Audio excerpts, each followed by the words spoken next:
The Chiefs are going to roll over the Denver Broncos in tonight's matchup on Thursday Night Football. That is the way that the narratives are going, and that is the way that optimizers are building lineups. Optimizers are putting out lineups that are heavily skewed towards heavily stacking the Kansas City Chiefs, with 5-1 builds being popular, 4-2 builds being popular as well. So it looks like people are going to be trying to jam in a lot of Chiefs into their lineups tonight. And for good reason, with the matchup, everybody's expecting the Chiefs to roll tonight and just destroy the Denver Broncos. But if you look a little bit closer at how the Broncos have been performing, obviously their defense is one of the worst that we've seen maybe in the history of Denver, but also a really bad one in NFL history. They're the worst defense in the league right now, and Patrick Mahomes has never faced a number 32 ranked defense before. So it's going to be an interesting matchup there, and Patrick Mahomes should be able to put up a lot of fantasy points, and the guys that he's throwing to should benefit as well. But if you look over on the Denver offense side, Denver's offense is not their defense. Denver's offense has actually been doing pretty well this season. Russell Wilson is having one of the best years of his career. And a part of that is the new coach, obviously Sean Payton, but he also brought in Joe Lombardi, who was his offensive coordinator over in New Orleans and who was most recently the offensive coordinator over in Los Angeles for the Chargers. And a big criticism of Joe Lombardi last season with the Chargers is that he wasn't allowing Justin Herbert to throw the ball downfield a lot. He was having too short passes, and Austin Eckler and Keenan Allen were heavily benefited in that type of offense. The criticism over Russell Wilson last year, Russell Wilson wanted to cook and he burnt the Cheerios. So he was throwing the ball too deep. He wasn't adapting to new style of defenses where they run too deep safeties. He wasn't able to adapt to the new style of defense. But when you mix him up with Joe Lombardi, all of a sudden, Russell Wilson this season has his lowest ADOT of his career. He's throwing average depth of target is 8.3 yards. He's got a 67% completion rate because his accuracy is going up with a lower target depth. He's thrown 11 touchdowns so far this season, which is second in the league versus 2 interceptions. So he's throwing a ton of touchdowns. He's on pace to throw for over 4,000 yards and 34 touchdowns this season, which would be one of the best marks of his career. And we've seen Russell Wilson have a monster career over in Seattle, winning a Super Bowl. He's fourth in the NFL with 106 passer rating. And Russell Wilson is a good quarterback again this year, but that's not what the narrative is right now. The narrative is how bad Denver is. And the narrative from last season has carried over a little bit towards this season with how bad Russell Wilson is. So the question is, as they face Kansas City, which has a really good defense, probably the best defense that we've seen from Kansas City in a long time, the question is, which Russell Wilson is going to show up tonight? Is he going to try to revert back to last year's Russell Wilson, or is he going to be the 2023 Russell Wilson that we've seen so far this season?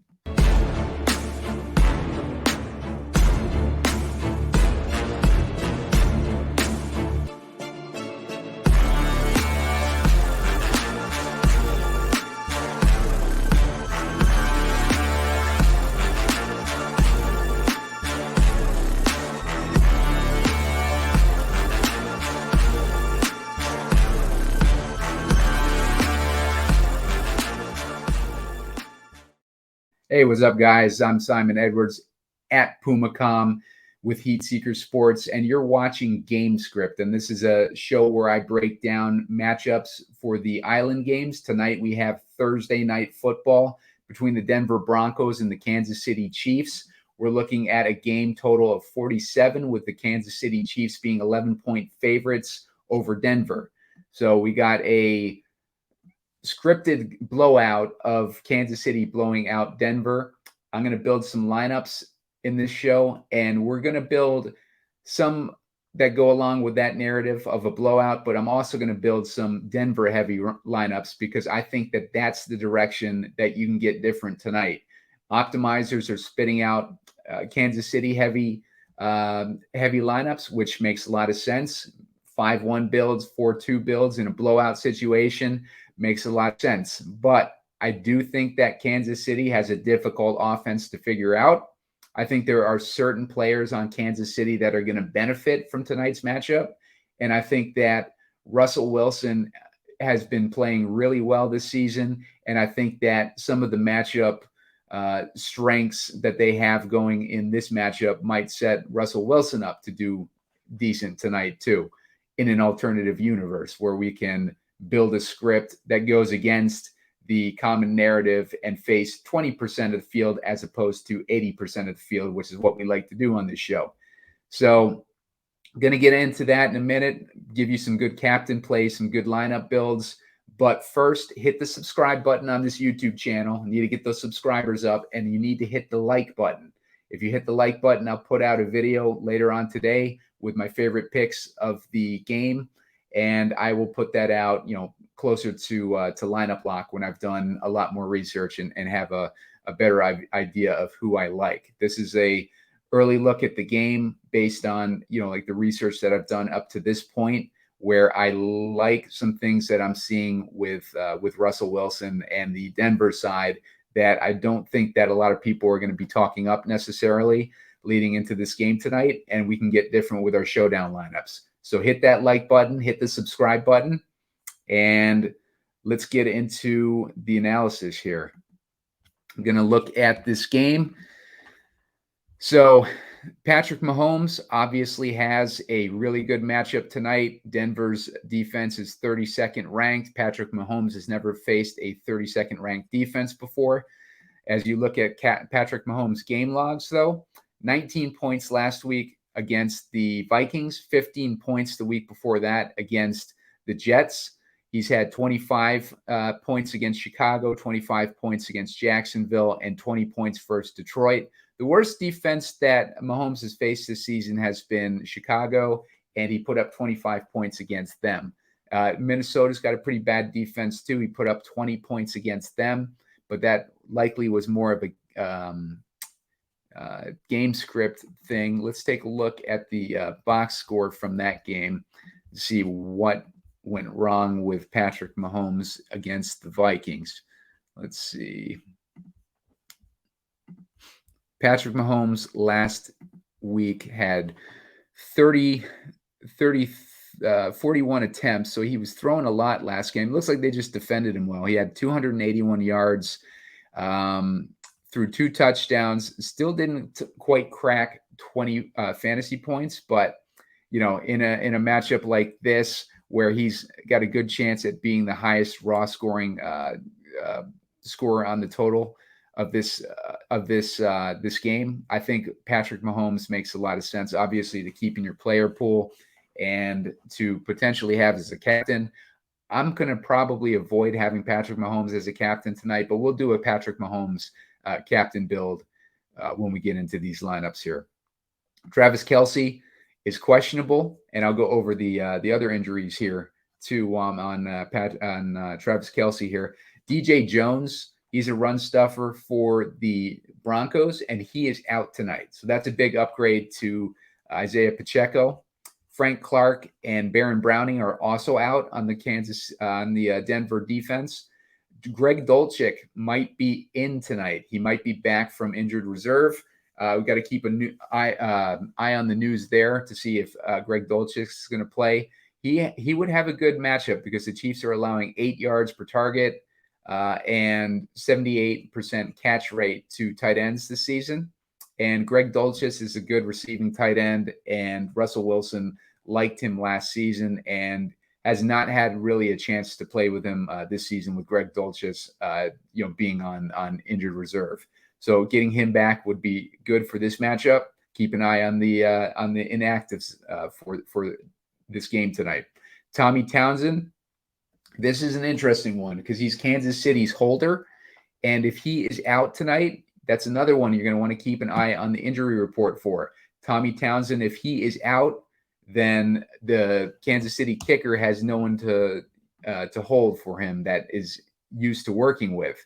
He'd have to, go to the backup, which I believe would be backup quarterback Blaine Gabbert, who hasn't really, worked with him in the past. So this is an interesting situation for Butker.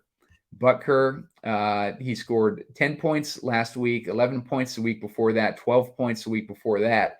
A lot of people are just going to plug in Butker into their lineups tonight, but the situation with the holder is an interesting one because, you can't assume that Butker's just going to be able to put up double-digit points, and it could be a situation where Kansas City is going for more 2-point conversions and stuff like that. So Tommy Townsend is going to be a big deal. So keep an eye on Tommy Townsend injury status throughout the day on the Kansas City side. And Travis Kelce, obviously, you mentioned him earlier. Travis Kelce is dealing with a low ankle sprain. So it's a mild ankle sprain, and he's just going to be a pain tolerance issue. Kansas City could decide that they want to keep Kelce on the bench tonight, just because they have an easy matchup that they're projected to win. But it is a division opponent, and they're playing on Thursday night. So anything can happen in these types of games, which is another reason not to go Chief heavy with your lineup builds tonight if you want to get a little bit different. So Travis Kelce, keep an eye on the news with him. There was optimism from Andy Reid that he's going to play tonight. Russell Wilson has been having a really good year this year, and it's going overlooked with how bad the defense is. He scored 20 fantasy points last week, 22 the week before that, 18 the week before that, 31 fantasy points in week 2 versus the Washington Commanders, and then 15 he scored in week 1. Toughest defense that Russell Wilson has faced so far this season has been the Jets. And, that kind of gives you an idea how he can perform in tough matchups. And this Kansas City defense is the best that we've seen in Kansas City in a while, and one of the best in the league right now. And Russell Wilson put up 19 points, almost 20 points against the Jets. So that gives you an idea of his potential for tonight's matchup. Isaiah Pacheco has a really good matchup tonight. Denver's giving up a boatload of points to the running back position. Taking a look at his specific matchup tonight. Let's see. How much is Kansas City, Denver giving up to running backs? They're giving up 44 DraftKings points a game to the running back position. A lot of that has to do with monster week that Miami's running backs had against them, where they put up 70 points. But 44 points is Pacheco season right there. 23 points is how much the quarterbacks have been scoring against Denver on a week-to-week basis. 20 points, DraftKings points for their wide receivers, 24.5 DraftKings points for slot receivers, and 15 points a game for tight ends. All of those are among the highest in the league. So Denver's defense is really bad this season. Just to give you a comparison, Kansas City's defense is only allowing 15 points a game to the quarterback, only allowing 16 points a game to running back. But I think a lot of that has to do with the fact that, Kansas City is just playing with the lead, and a lot of times their opponents are playing from behind. Wide receivers, only wide outs, 14 points a game. Slot receivers, only 15 points a game against Kansas City. And then tight end is putting up 12 and a half points a game versus Kansas City. So they've been a tough matchup so far this season, but we'll take a look at ways that Denver might be able to match up against them, because we know that division opponents and they play each other twice a year. So Denver is definitely familiar with this defense, and they are familiar with how to potentially attack it. So moving on from Pacheco, we got Jerry Jeudy. Jerry Jeudy has not had a good season so far. He's had 11 fantasy points last week, 8 the week before that, 13 the week before that against Miami, and then 5.5 against Washington. But I do like Jerry Jeudy's matchup tonight.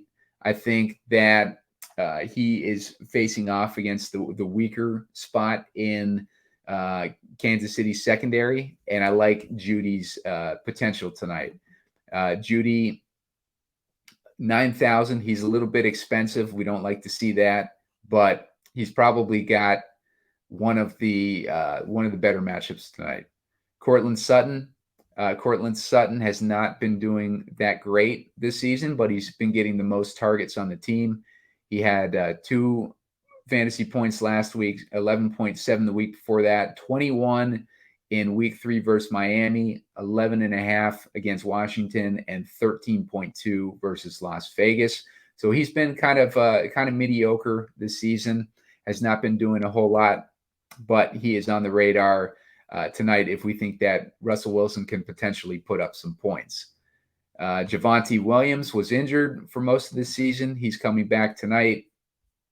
He came back last week. He got 3.9 points.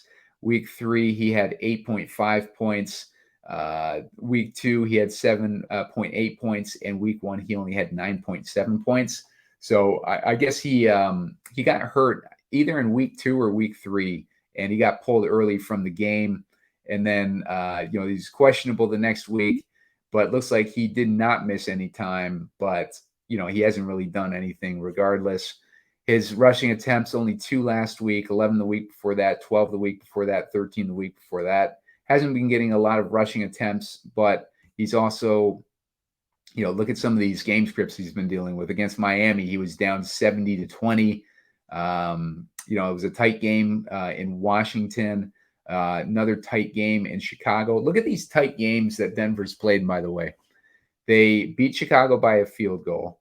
They lost, you scratch out Miami's game where they lost by 50. But Washington, they lost by 2 points. Las Vegas, they lost by 1 point. So with a little bit more luck in the point department there, we could be talking about a 3-1 team right now. It would be a whole different story than a 1-3 team. So just keep that in mind as we're building lineups for this game. The Broncos are not as bad as they look on paper. Their defense is horrible. But their offense is not that bad. McLaughlin has been kind of, picking up for Javonte Williams while Williams has been hurt. McLaughlin last week, 17.9 fantasy points. Week before that, 19.4 fantasy points. So those 2 weeks where Javonte's been banged up, McLaughlin's been doing a lot with a little. He only had 9 attempts in week 5. He had 7 attempts in week 4. So he hasn't had a lot of rushing attempts, but he's had 4 targets last week and 3 targets against Chicago. So he's emerging, and he's a rookie running back, but he's also 7K. So McLaughlin, he's interesting, but he's expensive. Rashee Rice, these wide receivers for Kansas City are just a disaster. Trying to figure them out. They're on a literal rotation, so it's like a crapshoot for any of these wide receivers. And if you look at their game logs, the one that I like the best is Rashee Rice, and he got 13 fantasy points last week. He had 6 fantasy points the week before that, 11 fantasy points the week before that, 4 the week before that, and then 11.6. So he's probably been the most consistent receiver, and he's starting to run more routes on top of it. As far as targets, he got 5 last week, 5 the week before that, 7, 2, and 5. So he's getting about 5 targets a game. He's the most consistent guy, and he's an emerging rookie, another emerging rookie here. So Rashee Rice is a guy that I'm interested in tonight as far as Kansas City receivers are concerned. We're going to skip past all these backup quarterbacks. Chiefs defense. Chiefs defense is expensive. They're 5,600. Why are they expensive? Russell Wilson has only thrown 2 interceptions so far this season, and he's not getting sacked at a very high rate. I think his sack rate was really good this season. He's getting sacked 7.6% versus 10.2% last year. So his sack rate is down this year. He's throwing shorter passes. He's not getting as many interceptions. Why are the Chiefs defense at 5,600? I'm not interested in the Chiefs defense this week. Sky Moore. Sky Moore is another one of these receivers where it's just like, good luck trying to figure them out. Sky Moore has not been good this season. 2 targets last week, 2 targets the week before that, 6 targets in week 3, 4 targets the week before that, 3 targets in week 1. Highest fantasy scoring output is 16 points. That was against Jacksonville. Other than that, he's barely cracked like 3 fantasy points in the last 2 weeks. And he has a 0.4 fantasy points in week 1 against Detroit. So if it's a game where we don't think that Kansas City is necessarily going to be throwing the ball much, like why would you want to roll the dice on Sky Moore? There's no upside with this guy. Not this season anyways. He hasn't shown it yet. So you could go there, but I would only go there in situations where I have a strong core and I'm rotating out Kansas City wide receivers, because I definitely don't want to start more than one Kansas City wide receiver. And like if I had a build where my last slot was a Kansas City wide receiver, then I would rotate them out and do like a bunch of lineups with different Kansas City wide receivers, as opposed to trying to just jam in as a bunch of these guys. Jerick McKinnon, he's got an interesting matchup tonight too against that historically bad Denver defense, but he's not getting a ton of work.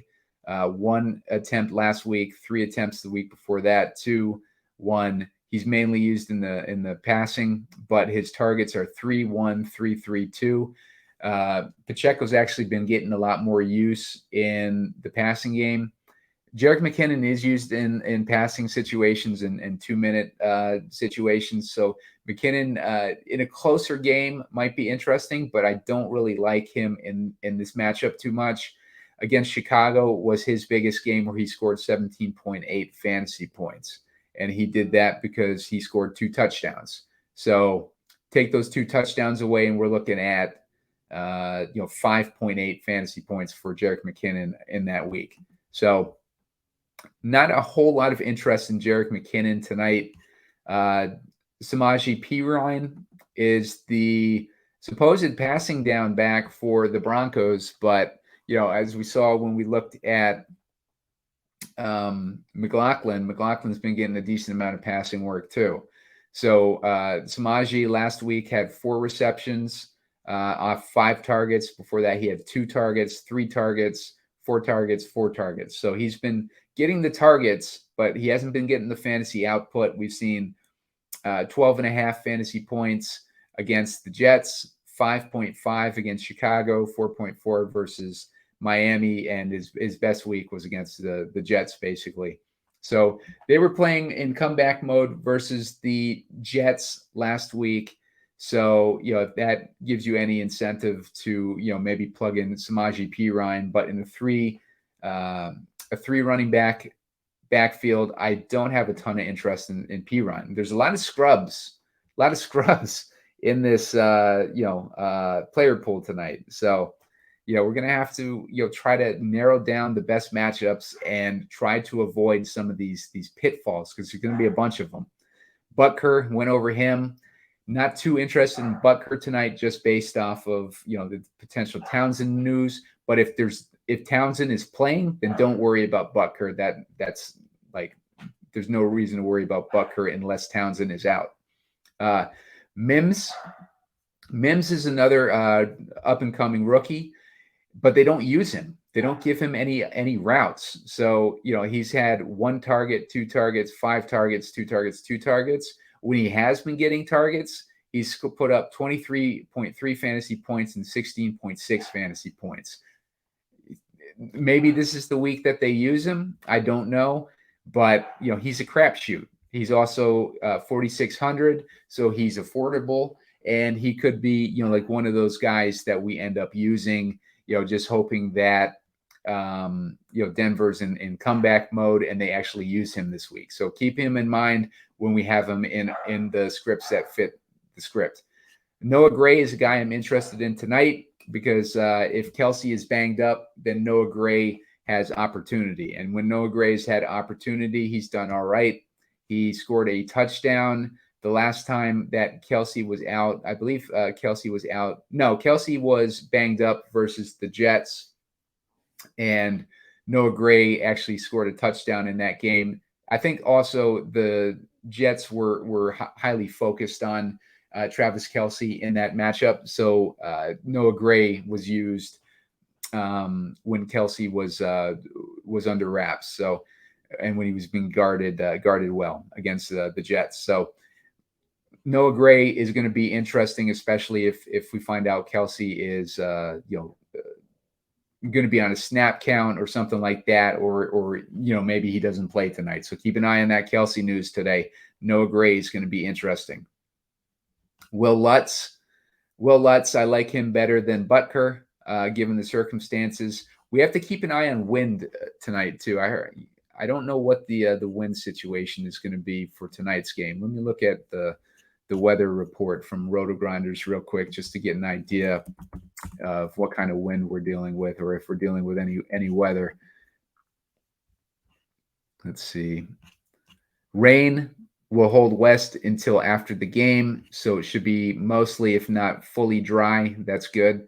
More noteworthy is the wind. Models are showing winds gusting around or even over 30 miles an hour. So with sustained winds likely coming in at 50 miles an hour or a touch higher, and gusts over 30 miles an hour. Those gusts are what we're concerned about. The 15-mile-an-hour wind is not too bad, but the 30-mile-an-hour gusts are what we'd be concerned about.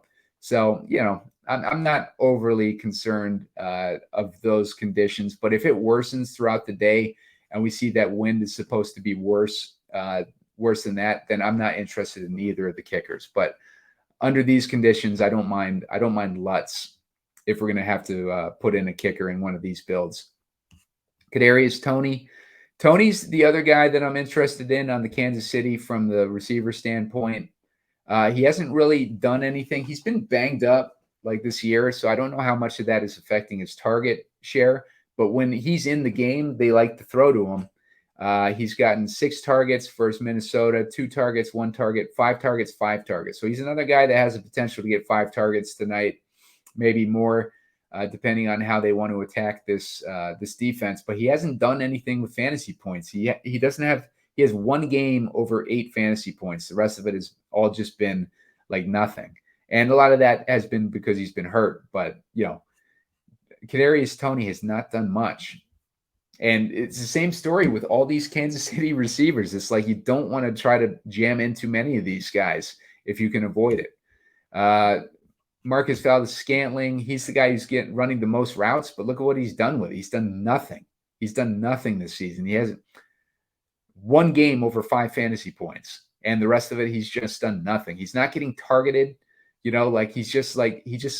It's a bunch of scrubs on this Kansas City wide receiver. I sound like a broken record when I talk about it, but it's like, who are you going to start? Greg Dulcich. He's a guy that I'm interested in tonight if he's playing.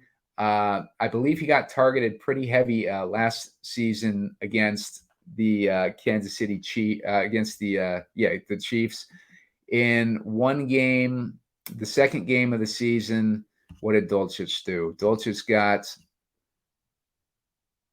it looks like he didn't play, but the other tight ends ended up getting about 5 targets. So 5 targets to the tight ends in that game. Oh, and Albert O played, and he got 6 targets. So 11 targets to tight end last year in the second game that they played against Kansas City. And Albert O was the big winner in that game. He had 6 targets, 3 receptions, 45 yards, and a touchdown.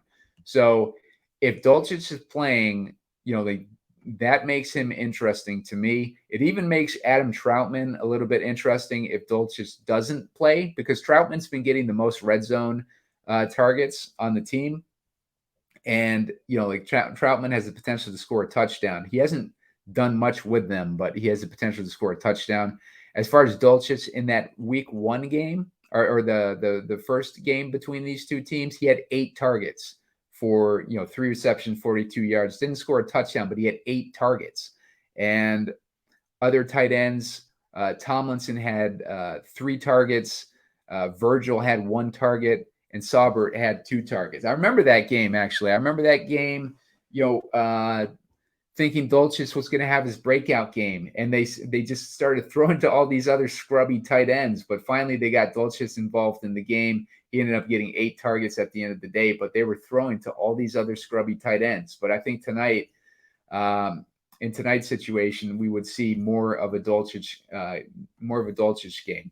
And his week 1 is where he got hurt, and he got 2 targets before he got hurt, and he's been out ever since. So if we get Greg Dulcich back, that'll be interesting. He's coming off of a hamstring injury, and we don't like those soft tissue injuries. So keep that in mind too. I almost hope that he would be out, and so we would get to start Troutman with his matchup. But hopefully we get Dulcich tonight, and he has indication that he's not going to be on any type of snap count or anything. Maybe he was held out last week. Well, I think he actually was just designated to come back this week from IR. So keep an eye on Dulcich. Let's see if he comes back. Dulcich is listed as questionable for Thursday's game against Kansas City after fully participating in practice Wednesday. So full participation. Broncos opened up the 21-day window to activate Dulcich from injured reserve on Tuesday. So, keep an eye on him to be activated from IR. It has to be before 4 p.m. Eastern time today. So Dulcich, I am interested in if he plays. If not, I am interested in Troutman, just based on, how tight ends have done against Kansas City, and, Troutman, how he's been doing. So let's take a look at Troutman here.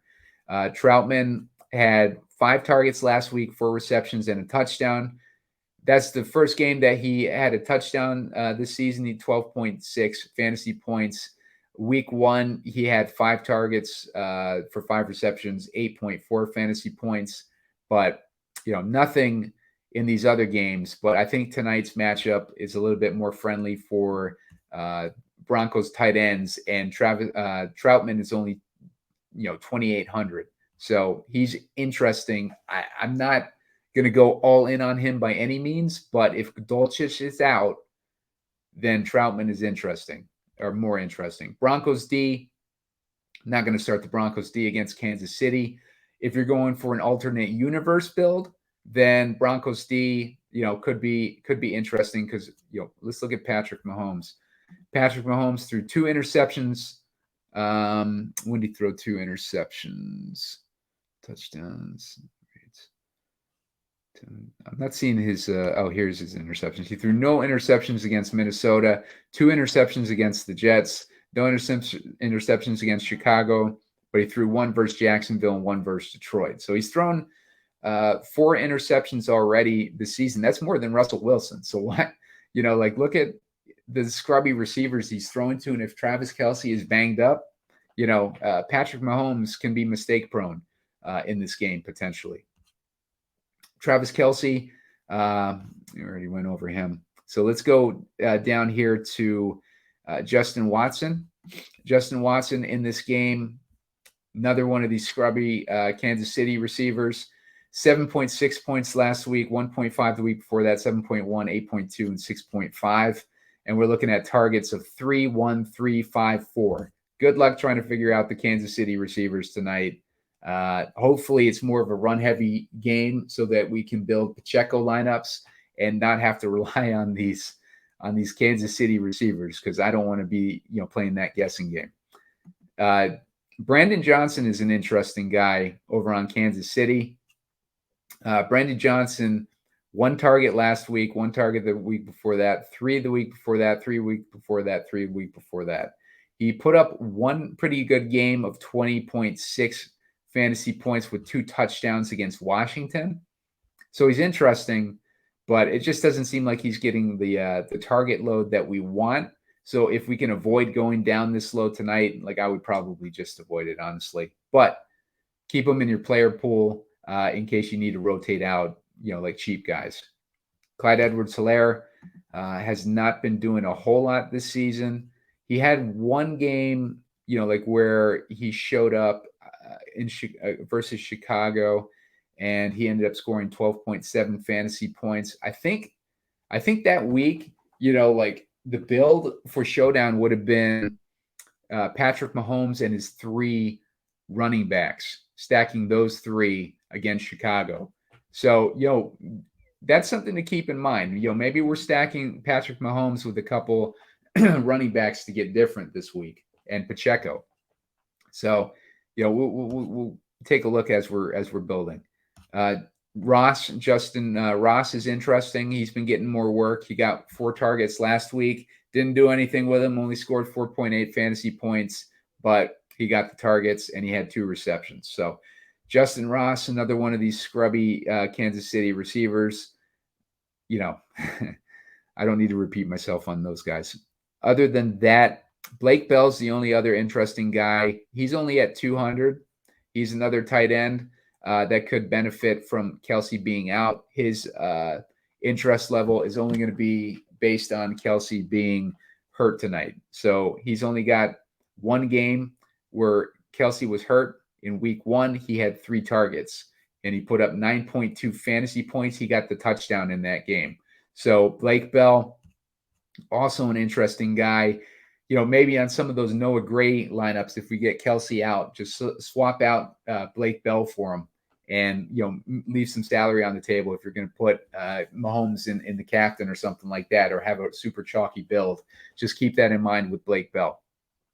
Other than that, I don't see a whole lot else that we need to be aware of. Denver's been in a rough situation with their pass catchers this season, because at the beginning of the season they lost Tim Patrick and they lost KJ Hamlin.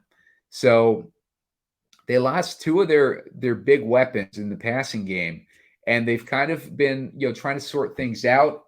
Russ Wilson has been actually doing well. Like as I talked about earlier, they've been doing well despite like these issues. And the guys who benefited, from his big games, week 2, when they faced the Washington Commanders, and we saw Russell Wilson put up 31 fantasy points, it was Marvin Mims and Brandon Johnson that actually benefited the most. Cortland Sutton and Jerry Jeudy got the most targets in that game, but it was Mims and Johnson who capitalized on it. Week 3, when Russ Wilson put up 18 fantasy points, Cortland Sutton put up 21 fantasy points. Marvin Mims, again, put up 16.6 fantasy points. Jerry Jeudy put up 13 fantasy points. That's when Mims got targeted 5 times, but he hasn't really been consistent with those targets. It's the problem with Mims. Russell Wilson put up 22 fantasy points in week 4, and Sutton only had 11.7 fantasy points off 5 targets. Jeudy had 8.2 fantasy points off 5 targets. Mims, again, 7.4 fantasy targets, 1 target, though. That's Brandon Johnson, my bad. Mims put up 6.7 on 2 targets. So, like no one really benefited that week other than maybe Jaleel McLaughlin. What did he do in week 4? What did Jaleel McLaughlin do in week 4? Did he get targeted and score a receiving touchdown? He had a receiving touchdown. So that's where Russ's fantasy points came off of. They came off of throwing to McLaughlin. So, the lack of pass catchers, they utilizing this running back a little bit more in the passing game. So very interesting there. Week 5, when Russ Wilson put up almost 20 fantasy points, it was Troutman was the main beneficiary there. What did Russell Wilson, how many yards did he throw that week? He threw only 196 yards, but he rushed 7 rushing attempts, 49 yards, which is interesting. 7 rushing attempts versus the Jets, 4 versus Chicago, 0 versus Miami, but then 6 versus Washington. He put up 56 rushing yards versus Washington. Hasn't scored a rushing touchdown yet, though. So that's interesting with Russell Wilson in this matchup. Maybe he gets a rushing touchdown tonight. So let's go ahead and build these lineups based on looking at all this information. Seems like Jerry Jeudy and Cortland Sutton are obviously getting the most targets. Sutton is the target leader on the team, with Jerry Jeudy second place. But Jerry Jeudy also, I think, has the better matchup tonight. So let's dig in. Patrick Mahomes going to be the chalkiest captain tonight. So let's build a lineup with Patrick Mahomes in the captain and see what that ends up looking like. Let me just confirm that he's going to be highest. Yeah, it's looking like Patrick Mahomes is going to be about like 22%. So can you even build a lineup with Patrick Mahomes in the captain? We'll find out. Let's see. If I got Patrick Mahomes in there, it's because he's scrambling a little bit more, but also he's going to be passing more. Let's assume that Kelsey's in. If you have Patrick Mahomes in captain, you basically have to have Kelsey in there, because who else is he going to throw to? Or maybe you're hoping that Patrick Mahomes rushes a couple touchdowns in which case, that kind of renders Pacheco obsolete. So if it's a Mahomes passing game, we got Kelsey in there.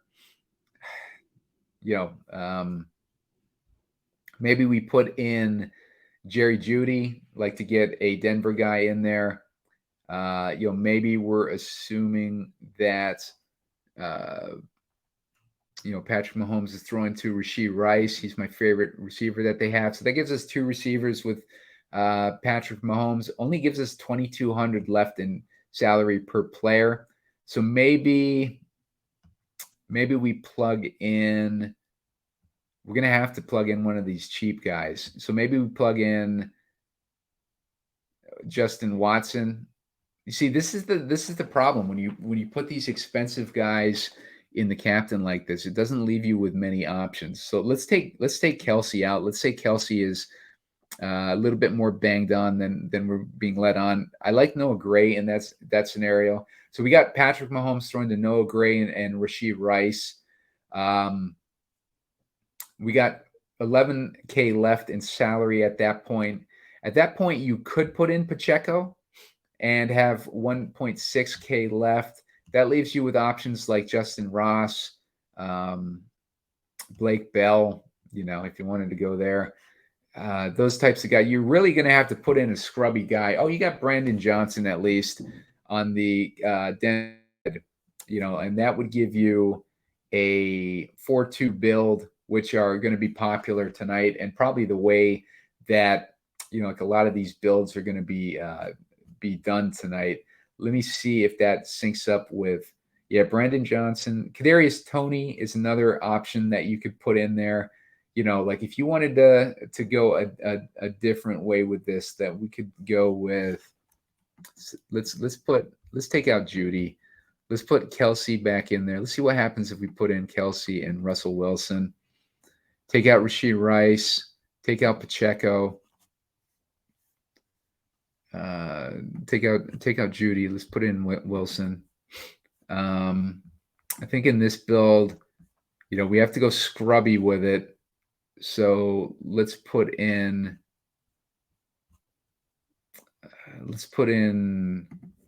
Kadarius Toney, because we have 10K left here. So where's Kadarius Toney? He's only 4K, and he obviously has some upside. If we assume that Butker's going to be okay tonight, we put him in. That leaves us with 1.4K. We could put in Brandon Johnson. We could put in Justin Ross. That leaves us with options. P. Ryan, at least. Like if they're playing from a big lead, then P. Ryan may be used more in that passing game. So, that's a different P. Ryan. That's LaMichael P. Ryan. So ignore that. But Johnson and like Johnson and Ross would probably be the most interesting guys in that situation. So, not overly excited about trying to jam in scrubs, but if you're building a Mahomes lineup, I think that's probably the best way to go. Let's try a Pacheco lineup here, because I like Pacheco tonight, and he's not as chalky as Patrick Mahomes necessarily is going to be tonight.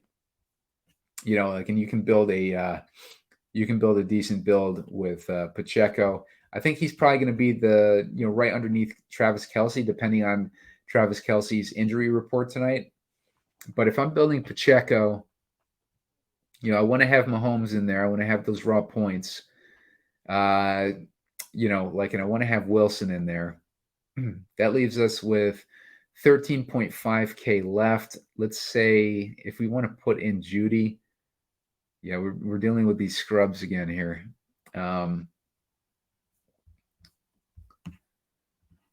Doesn't leave us much options in that. Let's say that Noah Gray is getting the most work tonight, and we put Noah Gray in there. That gives us 9,100 in a build like that. They made it tough this week because it's tough to get like Judy and Sutton in. Sutton is 7,800. That's a little weird that Sutton is so much cheaper than Judy is this week, given the target loads that those guys have been getting. You could put in Justin Ross in a build like this if you want to go 4-2 with Kansas City. If you wanted to go 3-3, you could put Ben Johnson, or Brandon Johnson. You could use one of those guys. They both have, Brandon Johnson has more upside than Justin Ross. What's Ross's news? Kansas City's number 6 wide receiver in the contest. The number 6 wide receiver in that hodgepodge of receivers is not great. What if we wanted to try to put in Rashee Rice? Because really it's Rashee Rice or Kadarius Toney, I think, are the guys that I'm most interested in. Where is Rice? Rice is 6,400, so I got him in there. Let's put in Butker. Maybe we assume that everything's good with Butker tonight. And that would help keep Patrick Mahomes out of the captain if he's not throwing as many touchdowns tonight. Pacheco is, having a decent rushing game, putting up, yards against that Denver defense, and maybe he rushes in a couple, and maybe, like Butker's getting like 3 or 4 field goals. Rashee Rice, maybe he's getting those chunk yards for us to put Pacheco in that scoring position. That makes sense. Russell Wilson is playing catch up from the other side. We need a receiver for Wilson. And, we could put in Brandon Johnson in that scenario. Makes it interesting, at least with a Pacheco build. I think there are other ways to go in that type of build. If we take out Rice, let's say that Mahomes is just spreading the ball out too much to those scrubby receivers. Pacheco and Mahomes are putting up points. Those points are too distributed, too spread out between all those receivers to make one of them into our optimal build. So we want to put in someone a little bit more stable, like Cortland Sutton. Let's take Butker out of this one. That gives us 5,700. If we wanted to put in Mims, that leaves us with 1,100, and we have options like getting Ross in there. It looks like a lot of ways that we build tonight, we're going to be forced to make those decisions, dumpster diving decisions, unless you can figure out a way to do like one of those more evenly dispersed builds. But in this situation, Justin Ross is really the most interesting. Blake Bell would be interesting in this build if Travis Kelce turns out to be out, or we find out he's going to be on any type of a snap count. But we could swap out Mims with, if we swap out Mims with Brandon Johnson here, that gives us 4,500. That at least leaves us with options. We got Gray in that situation. We got Lutz. We got Tony. That's much better. That leaves us with a lot more options. Gives us a heavy receiving build on the Russell Wilson side, and we have the option to put in Kadarius Toney. Kadarius Toney's a guy that could get a decent amount of points without taking that captain position away from Pacheco. So that's an interesting build right there for Pacheco lineups. So keep that in mind. Now, if we want to get a little bit interesting here, and let's say that, Russell Wilson ends up having a good game in this one. Let's say that, I don't think if Russell Wilson has a big game in this one or a decent game, I think he's going to have to lock in on one receiver, because I don't think that you can really have a couple receivers against this Denver defense. Let me take a look at what other teams have done against Kansas City. Amon-Ra and Josh Reynolds both had decent games in week 1. It was Kirk and Evan Ingram in week 2.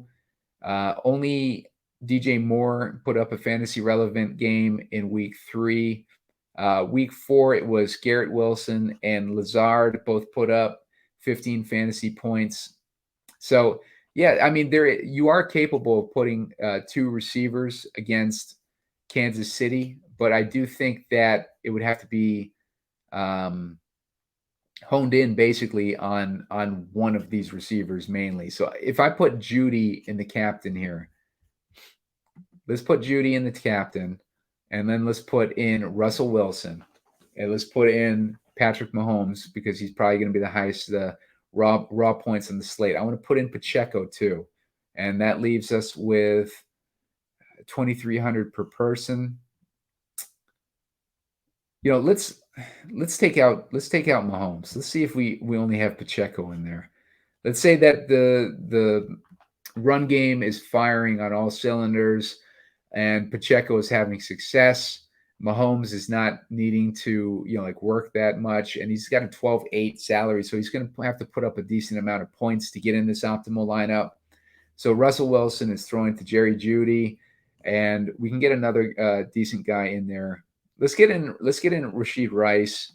Rashid Rice is setting up Pacheco for those touchdowns, but he's scoring a lot of PPR points, and he's getting those chunk yardage. But Patrick Mahomes isn't necessarily getting carried with him, because he's in cruise control while Pacheco takes over the game. Russell Wilson is in comeback mode. He's thrown to Jerry Jeudy, and we can put in Sutton there. That gives us 3,300 left. That gives us an option of putting in Dulcich in there too. Let's say instead of Sutton, we want to put in Dulcich here. That leaves us with 7,900. That gives us options like Javonte Williams, McLaughlin, like any one of these guys. If we think that McLaughlin's going to get the work when they're playing from behind, that makes him interesting, because if he's getting more used in that passing game, we've seen it with Russell Wilson already, that he likes to pass to running backs. Let's see, what's that injury report? It was Frank Clark, Baron Browning are both out. That's interesting. Let's see what the Chiefs are giving up to running backs in the receiving game. Chiefs are giving up, that's points per game in there, and find out how many receptions that the Chiefs are giving up to the running game. Got to scroll down pretty far to find out. 23. They're 23rd. They're giving up 3.8 receptions per game to running back off of how many targets. Yeah, they're not getting targeted a lot by running backs, but I could see this being a situation where you can plug in a guy like McLaughlin, and hopefully his speed just kind of takes over, and he's able to have a decent game against the Chiefs. If you wanted to put another Chief in a lineup like this, if you're a little bit nervous about not having Mahomes in there, maybe you plug in Butker and you leave points on there, because that explains it a little bit more too about not having Mahomes in there. He's not throwing touchdowns. Pacheco's running them in, and Rice is getting them set up in field goal position. But I don't think they're going to have any trouble scoring against the Broncos. So I would think that Pacheco just has a monster game. What if we swap out Pacheco and Jeudy in this lineup? What if we put in Pacheco in the captain? Because because he's just having the game. He's scoring all the points for Kansas City. Let's get Judy back in this lineup with Russ Wilson. Gives us 7,700. We can put in McLaughlin in that scenario too. Greg Dulcich, let's say Greg Dulcich is hurt and we want to put in McLaughlin in this build. That gives us 3,900. That gives us options like the Broncos D, Adam Troutman would be interesting if Dulcich is out and we find ourselves in this situation. So Troutman would be interesting. That would give Wilson 2 receivers in Troutman and Judy, and then he would have McLaughlin to also throw to. So that'd be an interesting build right there. But I kind of like playing around with Judy and the captain. I think his ownership is going to be negligible. Like there's going to be hardly any ownership on any of these Broncos in the captain tonight. You can definitely get yourself different by taking that approach. Even Russell Wilson is projected under 10% ownership. If we do a Russell Wilson build, we got Russell Wilson in the captain. Let's say the same thing. Pacheco is the one who's getting all the points for Kansas City, and just for consistency, let's put our guy Rashee Rice in there. That leaves us with 60 per guy. Let's get Judy in there, and let's get Mims in this one too, because maybe like they're having to throw deep. We can get Mims in there. That leaves us with 6,200. That puts us in a situation. This is one you could start the Chiefs defense against Russell Wilson, because if they're in significant comeback mode, that would make a lot of sense. Even if it's a close game, that would make a lot of sense with no Mahomes in this lineup, because maybe the Chiefs got a pick 6, and that's why one less possession for Mahomes to be on the field. And then Pacheco is scoring touchdowns when they are on the field, and Rashee Rice is racking up the PPR points and the chunk yardage. So that sets us up in a pretty good situation. Patrick Mahomes, just keep in mind, look at this game log: 19 fantasy points, 15 fantasy points, 25.6 fantasy points, 25 fantasy points. So he can make you or break you, like with a build like this. If you want to go with a more balanced build, or you could go scrub diving. You can go in the dumpster and see what kind of scrubs that you can put in your lineup by having like Mahomes in the line. You can swap out Pacheco for Mahomes. A lot of people are going to have Pacheco in their lineups tonight. If you want to swap him out, that gives you at least Troutman as an option and Johnson as an option. Although we already have Mims in there, so I probably wouldn't put. Well, Mims and Johnson have both scored decent points together before, but if I got Judy in there, maybe what if we put in just for argument? What if we put in Johnson in there with Mims? That leaves us with 10-6. That could get us Pacheco in there. That could be interesting. That's a direction you could go to for a Russell Wilson build. But I'm not going to give away too much of this stuff. Hit a like so I can put out a short video with my favorite plays. I'm going to look for 15 likes. Get me to 15 likes, and I'll put out a short video later. And in the meantime, just experiment with this. Don't go with the obvious narratives, and you can get really different by putting in 3 Broncos in your lineups tonight. Just keep that in mind. And until next time, good luck.